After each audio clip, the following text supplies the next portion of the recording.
What does Göbekli Tepe, the world's oldest temple, tell us in terms of religion and theology? Known as the Fertile Crescent, the Upper Mesopotamia spans the most ancient settlements of the human history.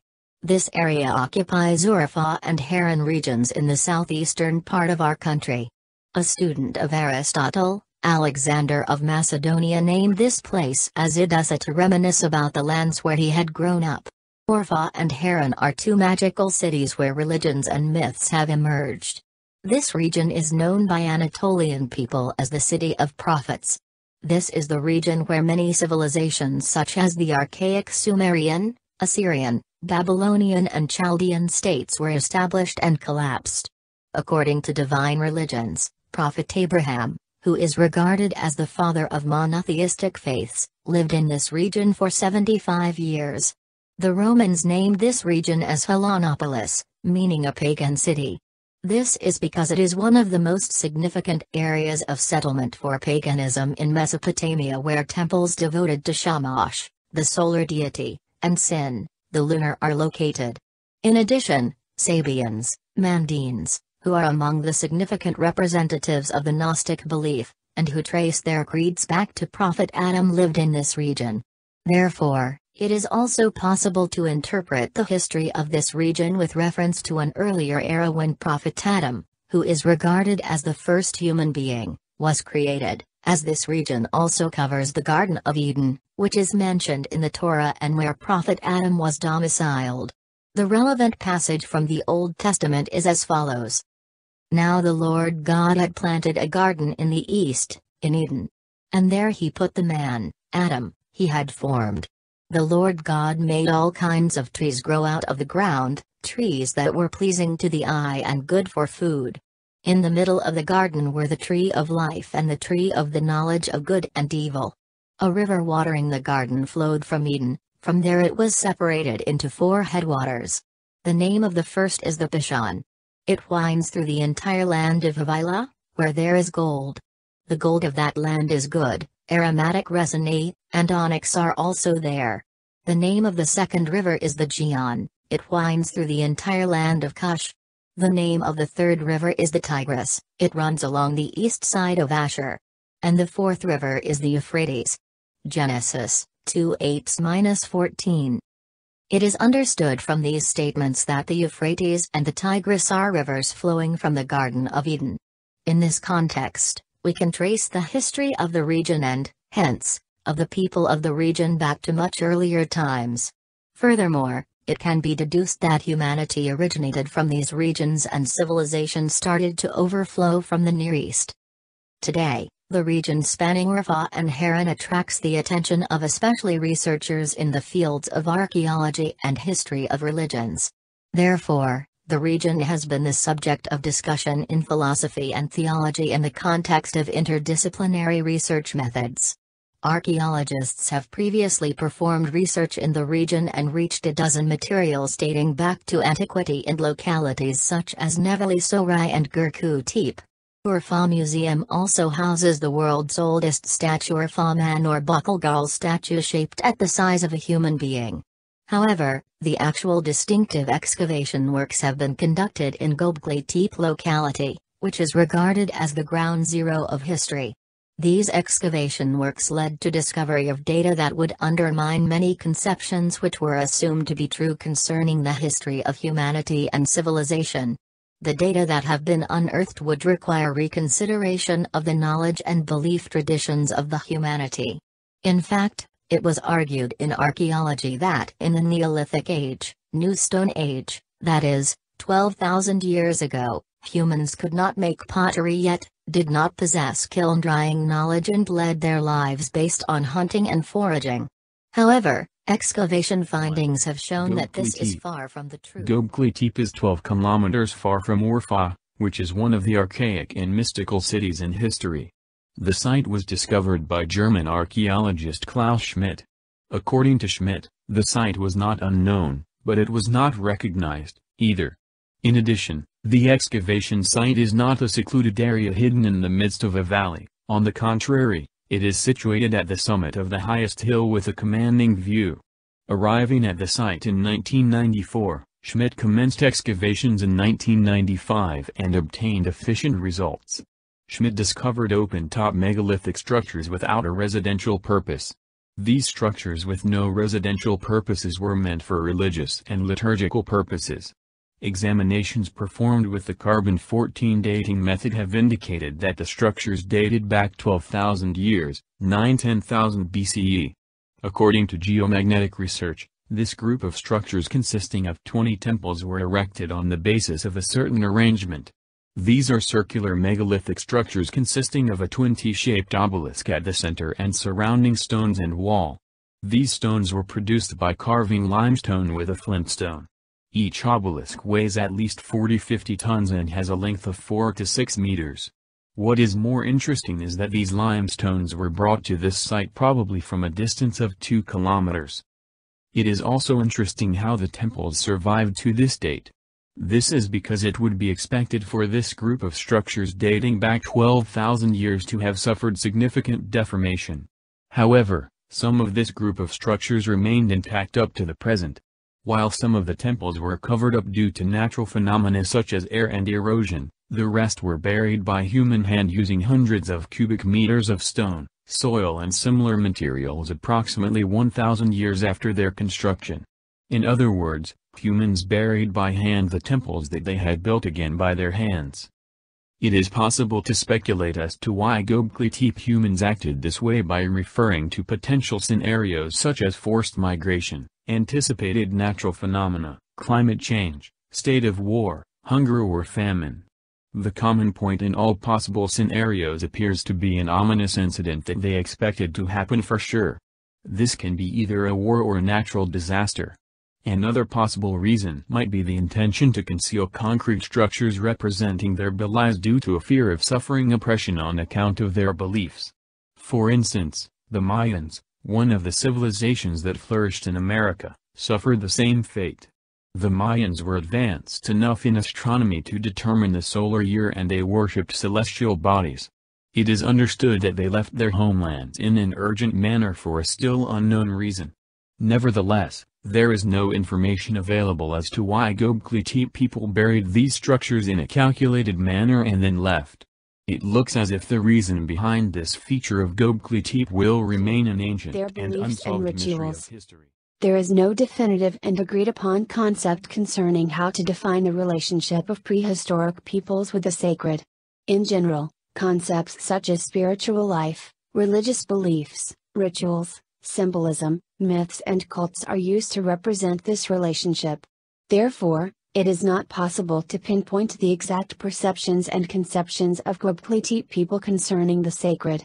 Nevertheless, this article discusses the issue along the lines of the concepts of belief, ritual and symbolism from the perspective of philosophy of religion. Indeed, the shape of the temple and the structure of symbols remind us of ritual mythoi. As stated by Hooke, these mythoi did not consist of soul acts. Magical components accompanying them also constituted a prime part of the ritual. First of all, it may be necessary to answer the question of whether Göbekli Tepe people had a religion. To that end, the epistemological structure of the phenomenon called religion should first be identified. Although there are various definitions of religion, it can be generally defined as a system formed around the concept of ultimate reality, experienced at individual and social levels and incorporating certain rituals. Religious beliefs tend to revolve around 5 basic domains. First, people find themselves at a dead end. Second, they need a way out of this dead end. Third, they have an existential purpose, which is a transcendent ultimate reality. Fourth, transcendent reality can be known and approached. Fifth, there is a need to do certain things in order to attain salvation or freedom. As will be seen in the following exploration, Göbekli Tepe people seem to satisfy almost all of these properties. However, the extent to which this set of beliefs can be regarded as a religion in itself seems to be an elusive question.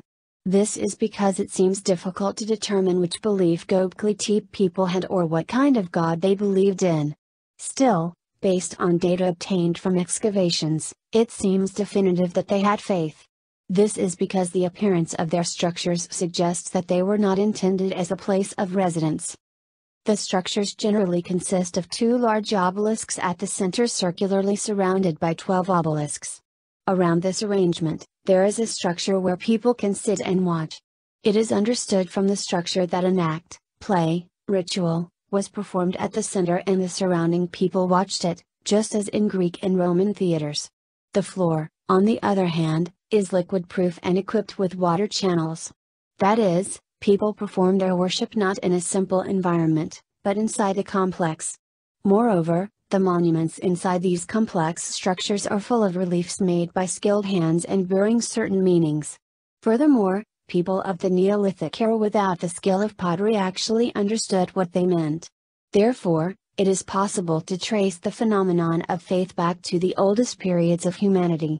Accordingly, and tentatively, it could be argued that in this region, God is associated with deeper and essential denotations than a made-up or fabricated idea. It does not appear to be an appropriate method to link the creed of Göbekli Tepe people directly to celestial bodies based on symbols. However, in consideration of the Holy Scriptures, archaeological, historical and geographical research, it is our opinion that the people of the region believed in celestial bodies and were interested in astronomy and astrology.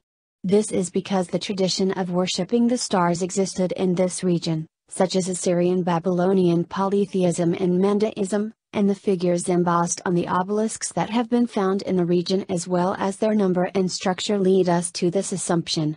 Prophet Abraham, who did not live at the same date but lived in the same region as Göbekli Tepe people, had a life story in which astronomy, astrology played an important role. According to the Torah and the Holy Quran, Prophet Abraham struggled against both the belief in heavenly bodies and idolatry. It is controversial when Prophet Abraham lived. However, it is generally accepted that he lived between 22 and 18 centuries before Christ. The life of Prophet Abraham corresponds to much later periods after Göbekli Tepe people, but their living areas overlap. The common feature of the region in subsequent periods is idolatry and astrology. Indeed, the findings in Göbekli Tepe, reliefs and figures have also been observed in Syria, Iraq, and Egypt, too. Schmidt has occasionally highlighted this point. If we consider that civilizations spread over an extent area, that periods of change are generally not short-lived and that they follow a process transcending eras, significant changes would probably not be expected in beliefs and culture. Hence, it would not be far-fetched to make an association between Prophet Abraham and the beliefs of the people in the region. The Holy Quran recounts the contemplation of Prophet Abraham in search of proofs of God's existence. Instead of following an easier method by explaining God through cosmological and teleological arguments based on elegance and aesthetics of creatures around him, Prophet Abraham leads a discussion by following a more difficult method based on Godhead of celestial bodies. This shows that the people in the region probably believed in the holiness of celestial bodies such as the sun, moon and the stars. When Abraham said to his father Azar, "Do you take idols as deities? Indeed, I see you and your people to be in manifest terror." And thus did we show Abraham the realm of the heavens and the earth that he would be among the certain, in faith. So when the night covered him, with darkness, he saw a star. He said, "This is my Lord." But when it set, he said, "I like not those that disappear." And when he saw the moon rising, he said, "This is my Lord." But when it set, he said, "Unless my Lord guides me, I will surely be among the people gone astray." And when he saw the sun rising, he said, "This is my Lord, this is greater." But when it set, he said, "O my people, indeed I am free from what you associate with Allah.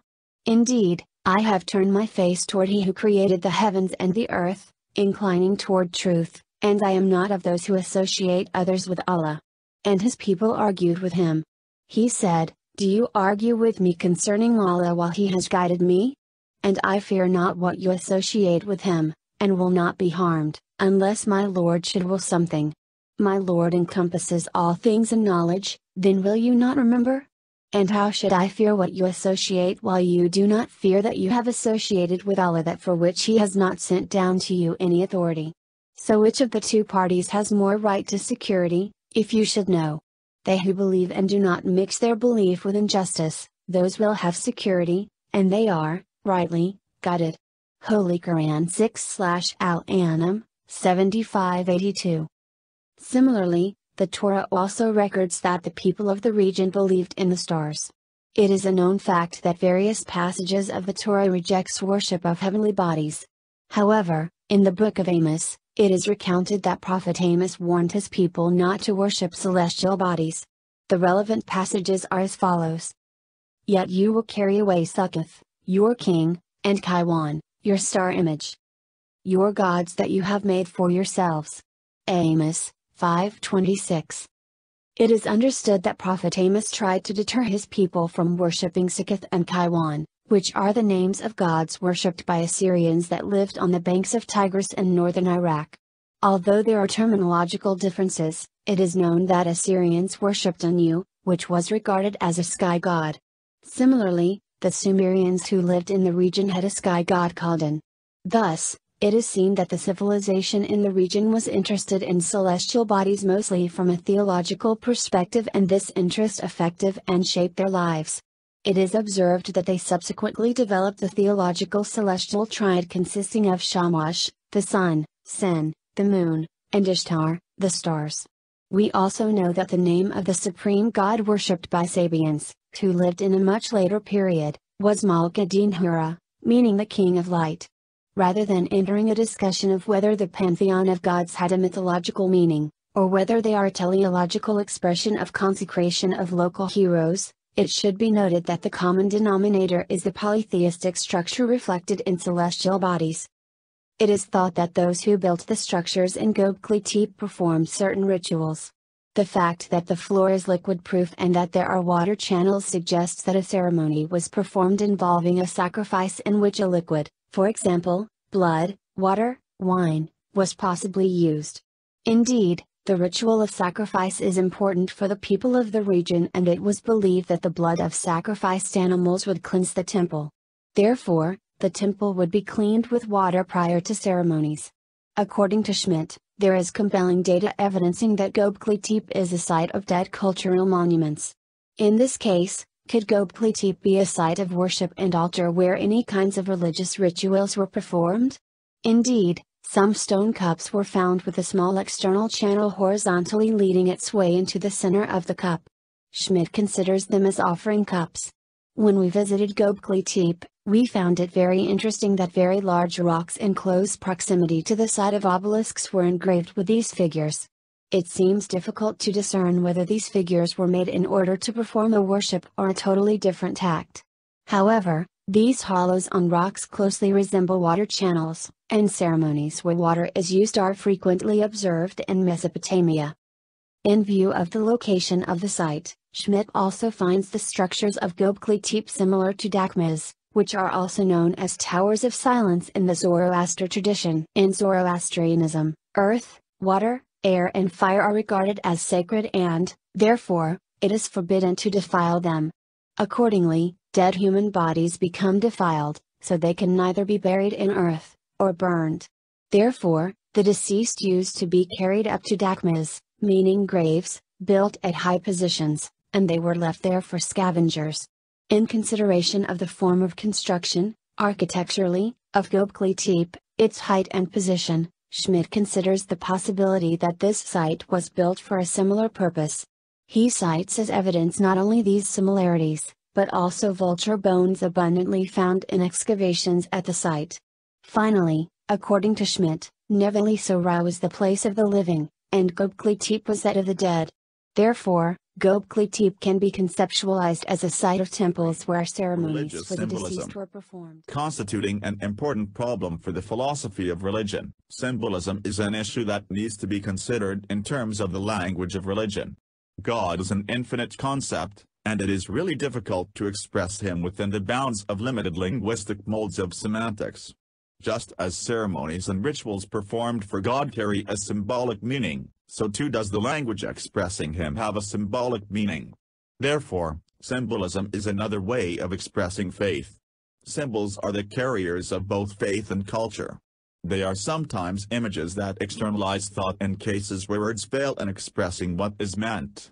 For sometimes what is intended with words may transcend the bounds of literal semantics, or literalism may constrain emotions that are felt. However, symbols also have a certain philosophical structure. According to Tillich, the language of faith is the language of symbols. Therefore, symbols have certain properties. A. Symbols denote something external which cannot be directly comprehended. B. They are incorporated into the reality of the thing that they represent. C. They enlighten certain levels of reality that are close to us. D. They open up the hidden depths of our existence. E. They surface in individual or collective subconscious. For this reason, they cannot be produced at will. F. Symbols are biological.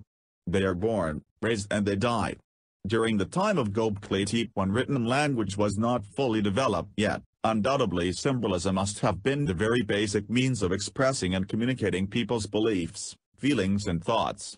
By using symbols, these people not only express their religious feelings, but also experience in everyday life and convey to posterity the knowledge and meaning that they have encoded. In this context, symbols carry the spirit of meaning. Frankly, the ambiguity concerning what constitutes a symbol and what meaning a symbol denotes brings about an epistemological problem of methodology. This also applies to Göbekli Tepe. There are dozens of figures, reliefs and symbols primarily including figures of animals on the stones in Göbekli Tepe. Primary examples of these figures are foxes, boars, common cranes, bulls, eels, goats and spiders. According to Schmidt, the figures contain rich symbolic meanings well beyond our ability to interpret them. Rather than being simply drawn, these figures seem to have been crafted by a skilled artist. Figures can either be intended to render the temple visually appealing, or carry a symbolic meaning. According to Schmidt, it is not possible to say something certain about them. They can be either fables or animal totemism. However, the fact that the above-mentioned animals are also found in the region may constitute a reason for regional tendency. Nevertheless, the fact that the figures represent a composition indicates that they have symbolic meanings from a hieroglyphic point of view. They may also be considered as iconography, but this seems to be a remote possibility. On the other hand, it is known that in Mesopotamia, gods are symbolized in the form of certain animal figures on stones based on an order of importance. It does not appear possible to remark on interpretation of the symbols. This problem may be overcome in time. This is because Mesopotamia is a region with abundance of symbols and hieroglyphic writings, and, as stated by Tillich, symbols are meaningful only for people who believe in them. In order to decipher the symbols, it is necessary to research both the ancient civilizations which lived in this region, and the current cultural geography. The historical traces of these meanings can be pursued only in this way. For this reason, we attempt to convey our thoughts regarding the symbols in consideration of symbolism of the civilizations which lived in this region beforehand or afterwards. Schmidt does not think that the figures are a phonetic type of writing. We agree with him based on our observations. If these figures are not phonetic, the first alternative that logically comes to mind is that they are symbolic. Indeed, Schmidt thinks that the T-shaped stones symbolize human beings.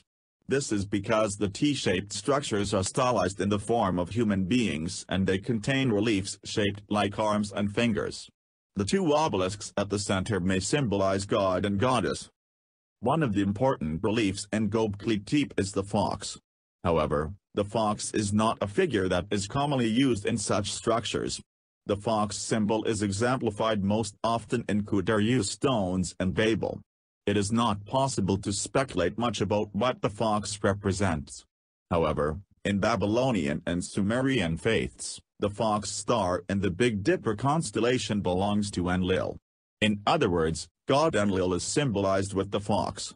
Enlil, on the other hand, is the primary god that controls the earth.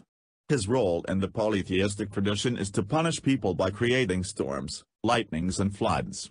This, in turn, seems to confirm Schmidt's assumption that Göbekli Tepe is a place where a ceremony of death would take place. Similarly, the snake is a symbol to which many meanings were attached in the ancient Egyptian, Indian and Near Eastern civilizations. The meaning that is most often associated with it is protection. Thus, it can be assumed that the fox figure symbolizes the power which controls the nature and protects human beings.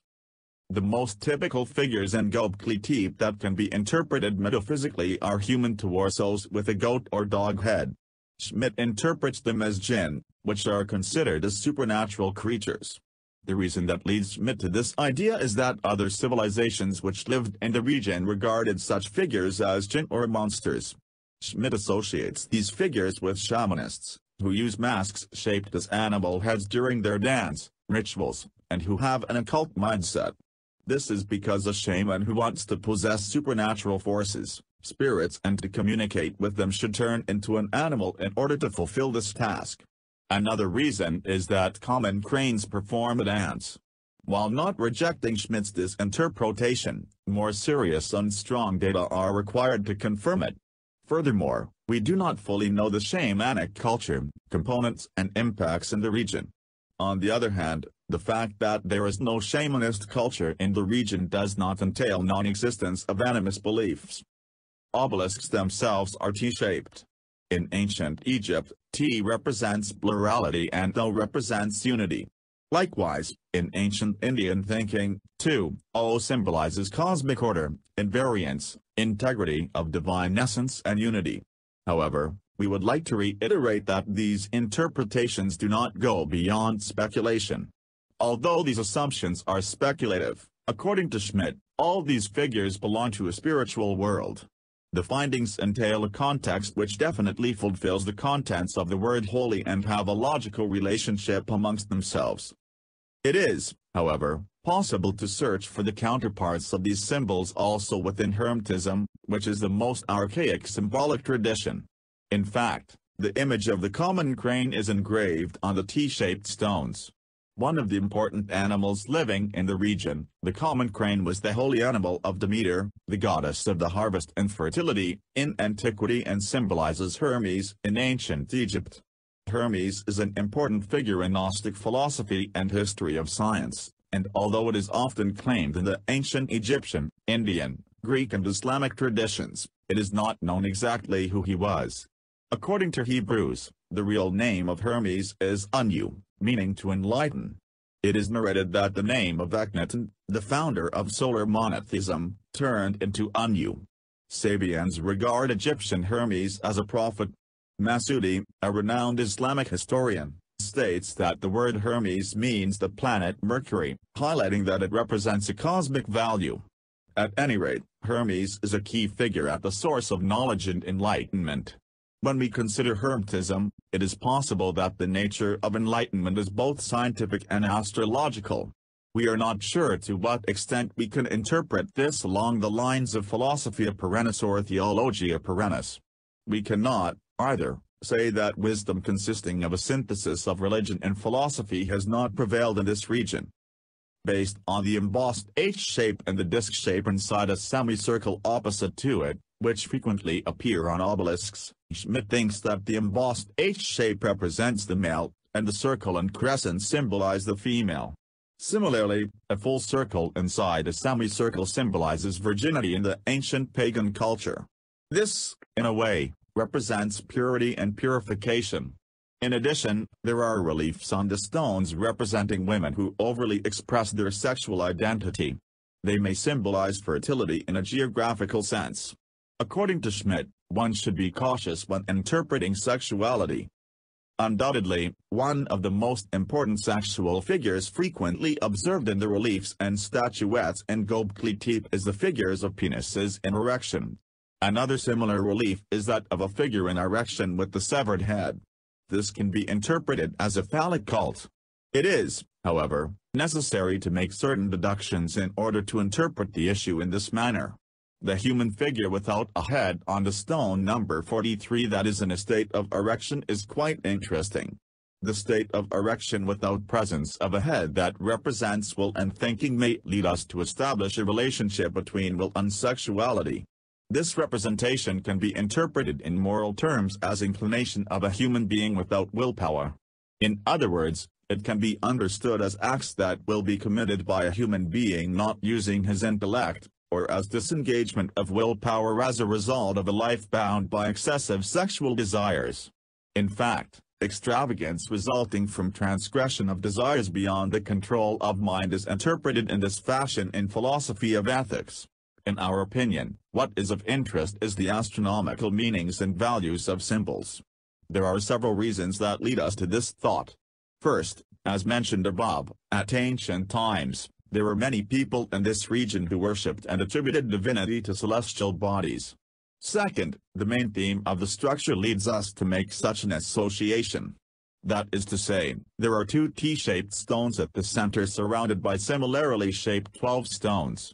The number 12 is used in both astronomy and astrology at the same time. While the number 12 denotes the months of the year in astronomy, in astrology it is the number of the stars in the zodiac constellation.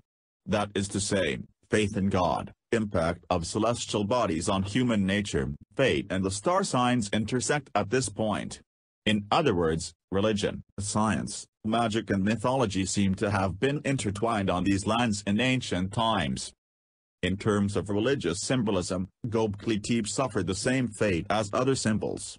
Although we are currently engaging in the process of perusing symbols by tracing them in different civilizations, as noted by Tillich, they used to live in the mind of the relevant community, so they were born and possibly died with them. However, the unchanging reality concerning symbols also applies to the symbols in Göbekli Tepe. This reality is the fact that symbols transcended literalism to signify an entity beyond themselves and reveal the hidden depths of the human existence. A suggestion for introduction instead of a conclusion. As can be seen, in spite of all its mysteries, Göbekli Tepe appears to unravel many religious, philosophical, anthropological and cultural mysteries pertaining to the ancient history of humanity. Having interpreted Göbekli Tepe from these perspectives at the very least, we are of the opinion that certain facts generally accepted by modern thought and science need to be opened up for a discussion and restoration. Therefore, we suggest an introduction rather than a conclusion. The following are several important questions, problems that need to be addressed and for which answers should be sought. First of all, Göbekli Tepe needs to be dealt with and interpreted by using interdisciplinary and multidisciplinary methods. To that end, support should be garnered from archaeology, anthropology, art history, mythology, theology and philosophy. Only this way would it be possible to make accurate and proper evaluations concerning Göbekli Tepe. At this point, we believe that historical geography will offer us abundant materials. It has been assumed so far that people of antiquity were primitive creatures who engaged in hunting and foraging and whose intellectual abilities were not developed much. How is it then possible that a people living in caves or as nomads, and engaging in hunting and foraging around the time of 10,000 BCE create such meaningful megalithic structures? It could be argued that the region was established by the first people who transitioned from a nomadic life to agriculture. However, there are only temples in Göbekli Tepe without any settlements. Based on this observation, we can draw two conclusions. The first is that religions did not emerge subsequently. On the contrary, they are as old as the human history. After all, the city of Fa, where Göbekli Tepe is located, is known in Anatolia as the City of Prophets. Secondly, Göbekli Tepe undermines the idea that agriculture led to the settled life, as has been claimed so far, and highlights the thesis that religions and beliefs heralded transition to the settled life. Furthermore, in contrast to recent historical and archaeological studies, these people who were claimed to be devoid of language achievement and to have lived off hunting and foraging, and who were presented as primitive, were actually intelligent, smart and wise. They had certain worldviews, conception of the universe and beliefs. They had knowledge and appreciated art. Therefore, it is necessary to readdress both the biological development of humanity, which is argued to depend on evolution, and its spiritual and cultural development which have accelerated accordingly. Having examined Göbekli Tepe, we highlight that it is not an accurate approach to date the start of the development of human civilizations back to ancient Greece, for which a tendency has existed in the last several centuries in spite of serious debates concerning its validity, or to interpret the concept of the model human based on the Western human prototype which is regarded as the pure race. In fact, having developed at various speeds in diverse regions, humanity may have experienced downfall at some points in time. and rise at certain others. This being the case, the Upper Mesopotamia seems to be one of the points of action in civilization. For instance, Islamic philosopher Al-Farabi, regarded as the second teacher after Aristotle, thinks that the source of philosophy is attributable to the Chaldeans who lived in this region, and then it was passed on to Egypt, the Greeks, Assyrians, and Arabs, respectively. All Abrahamic religions regard all prophets starting with Adam, the first human being, also as teachers of civilization for the humanity. In other words, all these prophets led the people they were sent to in terms of faith, morals, knowledge and art. However, it is claimed by recent anthropological and archaeological ideas with reference to certain sites that human communities including the first human being were primitive, wild, violent and engaged solely in hunting and foraging. Göbekli Tepe shows us that such claims are open for serious debate and lack adequate scientific basis. Based on Göbekli Tepe, we can say that at least some of the people living at the time did not lead such completely primitive lives. The same is also true for the present time. Indeed, in modern time while some people use high technologies and struggle against obesity, the rest of them, the majority, have not had a chance to get to know the opportunities of civilization and fight with famine and poverty. Therefore, it is a serious problem to take a certain time and region as a reference and to conceptualize history as a straight line when evaluating development of humanity or civilization. Frankly, it is a completely false approach to consider development of human civilization as monolithic. It is also reductionist and problematic to theorize on the development of civilization by focusing on humans at a single location. In regard to the finds of Göbekli Tepe, the problem that needs to be addressed in terms of philosophy of religion is the origin and form of expression of faith in God. First of all, it should be stated that faith is as old as the human history. Moreover, it is necessary to readdress and question certain assertions made by Durkheim, Freud and Feuerbach which claim that the idea of God did not exist in the first place, but emerged afterwards, and which have been presented as sociological, psychological and anthropological laws. It is also necessary to find empirical basis for contentions that the source of faith comes from natural phenomena such as lightnings, thunderbolts and earthquakes, which do not at present go beyond pure fantasy and fiction. This methodology seems to be somewhat difficult at present. Nevertheless, it will emerge in the future when social and physical anthropology and archaeology support theology, as long as the problem is handled with objective and rational methods that are not ideological. Another problem mentioned above is the form of expressing faith and its relationship with the era and culture. For we do encounter such a reality in Göbekli Tepe people. This subject calls for a completely original piece of research. Obviously, much can be said about Göbekli Tepe. As archaeological studies on Göbekli Tepe continue, this will further increase the interest in the region amongst the fields of history of religions, philosophy of religion and anthropology. Therefore, researchers should follow the developments in the site seriously, and ensure proper and comprehensive communication and interaction with the cultures in the region. It looks as if Göbekli Tepe will whet researchers' appetite even more. Interest and knowledge will further increase as excavations and research continue.